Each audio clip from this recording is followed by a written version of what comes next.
Alors, qu'est-ce que vous voulez savoir? Voilà. Bah, je voudrais savoir exactement l'avancée des travaux. Ouais, après, quand vous Déjà, avez commencé, il y a une équipe de chez nous qui sont spécialisés dans les échafaudages qui nous ont monté cet échafaudage qui est assez haut. ça a commencé comme ça déjà. Ah oui, Ouais, ça a commencé on l'a comme bien ça. vu. Hein. Et du coup, là, comment dire, c'est la révision de la couverture en lauze du clocher de l'église de Saint-Jacques. Tout un pan a été démonté parce qu'elles sont soit gelées, soit pourries, tout ça. Et comment dire, les parties hautes aussi des autres pans, toutes les parties hautes ont été déposées. Tous les angles ont glissé. Ce que vous appelez partie haute, c'est quoi? C'est tout C'est ce là, qui ça, recouvre là. de chaque côté. Hein, Voilà. c'est ça. Normalement, là, en fait, là, c'était à cette heure-là. Alors. Mais il a fallu qu'on reprenne tout jusqu'en bas parce que c'était assez chiant d'ailleurs. Comment dire, parce qu'en fait toute la couverture a bougé en fait, ça a poussé, c'est parti.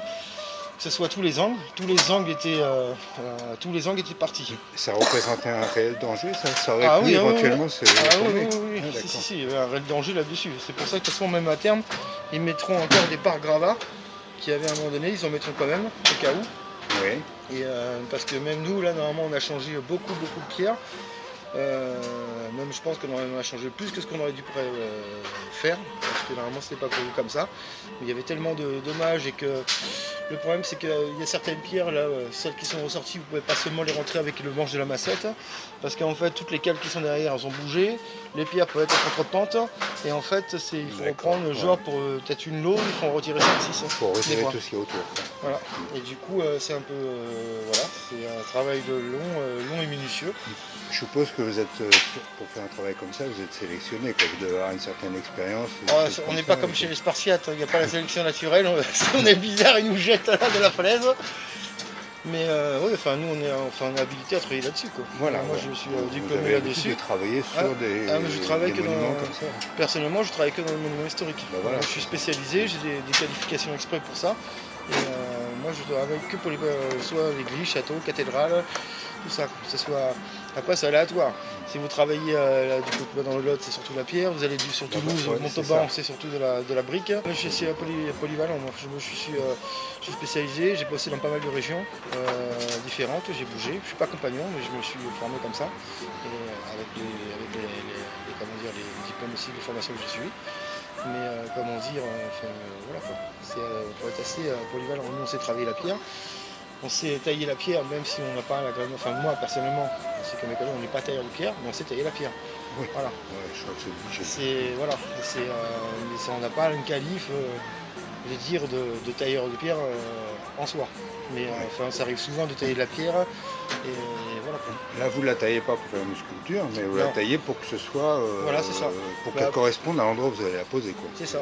Et après, dans notre métier aussi, il y a des trucs qui ça peut être aléatoire. Des fois, il y a des bouchons de pierre à refaire, il y a des sculptures, il y a des chapiteaux corinthiens ou comment dire autres qu'il faut refaire en agréage. Alors du coup, on bardisse de mortier exprès et on resculpte derrière. Alors, du coup, ça apparente plus un peu côté artistique.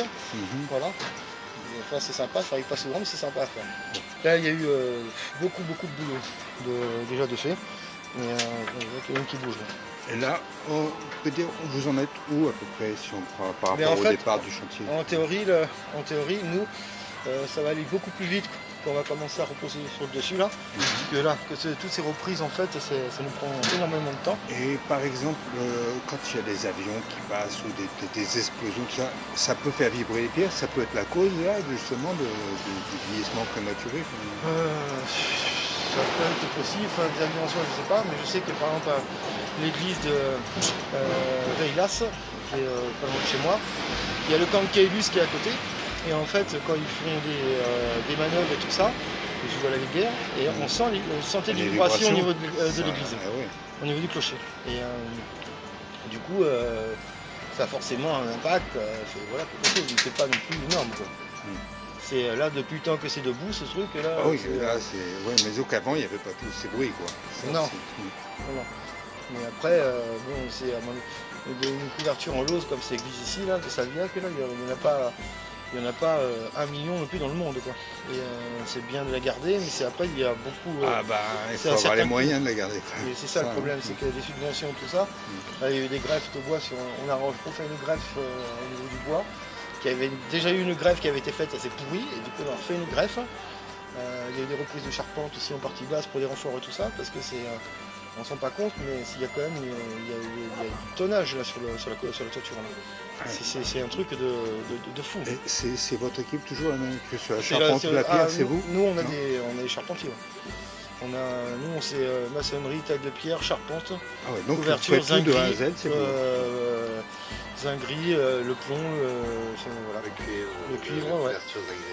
On a 2-3 équipes de couvreurs zingueurs et une équipe de charpentiers. Les tailleurs de pierre, on en a quand ce soit sur les chantiers. On a un atelier de taille de pierre qui est au dépôt, qui est assez gros même. C'est bon entrepôt, on est 95 personnes à peu près. Ouais. Ah ouais, quand même. C'est la dernière grosse boîte EMH, enfin EMH, je veux dire, un monument historique du Lot, Rodriguez Bisol. Avant il y en avait 3, mais là c'est la dernière.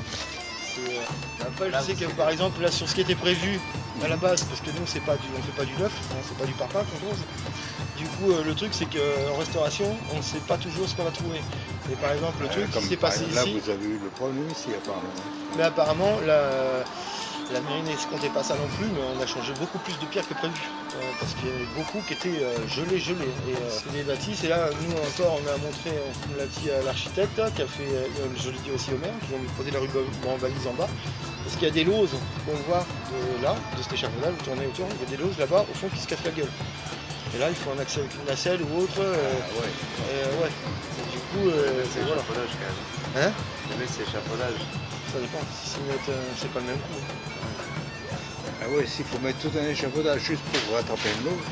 Non, il y a 5 silos, qui sont prêts à glisser. Mais de toute façon, là, si vous marchez un petit peu sur l'existant, là, le corps de la nef, tout ça, au niveau de la toiture, on sent que ça bouge un peu. Là, ça bouge pas, là. Vous voyez, ça bouge pas. Là, de temps en temps, ce qu'il peut y avoir qui bouge, là, c'est que j'en ai eu 2, c'est que des fois, de temps en temps, éventuellement, il y a ça qui tombe. Ça peut me faire bouger, là. Du coup, là, on va être obligé de tout reprendre jusqu'en haut. Et après, en redescendant, on va vérifier que tout est stable et tout nickel. Tout est bien ça. Donc il faut les vérifier presque pierre par pierre. On vérifie, on voit. Parce qu'avant qu'on arrive là, voilà. Moi, c'est sûr que moi, ce qui était prévu, parce que normalement, même celles qui se délitent complètement, mais qui sont. Regarde, décale-toi. Il y en a une qui se délite là. Regarde. Ça là, ce truc-là. Normalement, ce truc-là, on doit le laisser. Ah oui, ça bouge là. Ouais. Ça, on doit le laisser. Elle se délite, mais elle ne crée pas de fuite. Normalement, c'est pas prévu, mais nous, on a changé, on a quasiment tout changé. Et ça risque pas de tomber tout seul, non? Non, là, c'est ce qui est bloqué, non. Ce qui est bloqué, ça. Mais normalement, ils n'ont pas prévu, parce que normalement, il aurait fallu tout reprendre de A à Z, quoi. Ouais, mais là, ça a été. Et là, ce sont des lames de quoi? De châtaignier. Avec lesquels on fait l'armature en fait qui viennent se coincer du pierre. Parce que le pierre Châtaignier, normalement. oui, c'est censé être un peu tricide quelque part. Je pense, ouais. Ouais. Mais et souple aussi.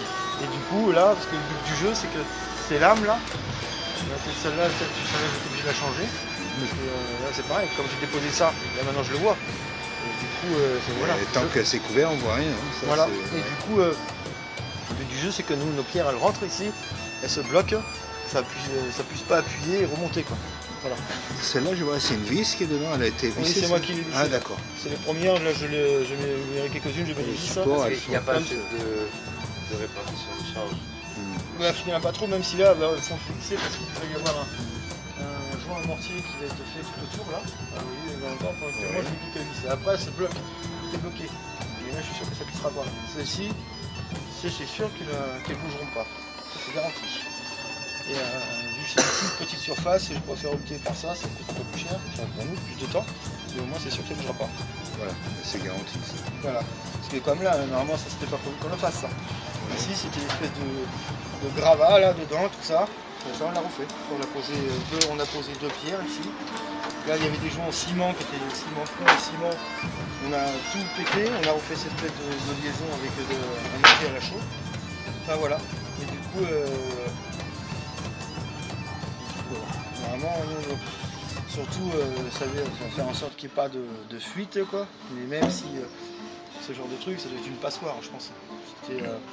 La flotte devait rentrer, mais comme il faut, surtout que les angles étaient bougés tous, et vu Là c'est vraiment pierre sèche, quoi. C'est de la gauze, quoi. Il n'y a pas un peu de mortier. Et ouais. Il n'y a que du Intéresse mortier. que ce soit- Là, il n'y a que du mortier sur ces zones-là en rive. Et sur le fêtage aussi, là. Le fêtage, il va être aussi. C'est pas été fait comme ça avant. On va employer ces tuiles canal là, ces steaks là. On refait cette suche, le bout là, le fêtage. C'est gros, c'est Le bout sera fait avec ça. que celui-là. Le haut il sera fait avec des grosses posées à plat et scellé à la chaux. Ouais, mais le plaquette, c'est gros, c'est pas. La chaux, pas de ciment. Ça pilote. Interdit. La tête, elle est trop. Bah, disons que vous pouvez pas, par exemple, si vous avez quelque chose qui, comme à l'après-guerre, là, juste à l'après-guerre, en fait, les gens avaient, c'était la tendance au ciment, là, alors du coup, ils mettaient dans leur cave et tout ça, ils mettaient du ciment, pagaille, tout ça. Sur les Et maisons. et du coup, en fait, ça imperméabilisait l'ensemble, et du coup, ça pourrissait le mur intérieur, il était rongé par l'humidité, et voilà. quoi. Là, en gros, si tout se passe bien, il y en a pour combien de temps encore? Ben, ça dépend, je pense que S'il y a plus de à surprises. Noël, si aux vacances de Noël, ça pourrait être pas mal, je pense. Mais tout dépend si on est rabattu, s'il faut. Fin d'année, on peut dire fin d'année en Ouais, gros. quoi. fin d'année ou début d'année prochaine. D'accord.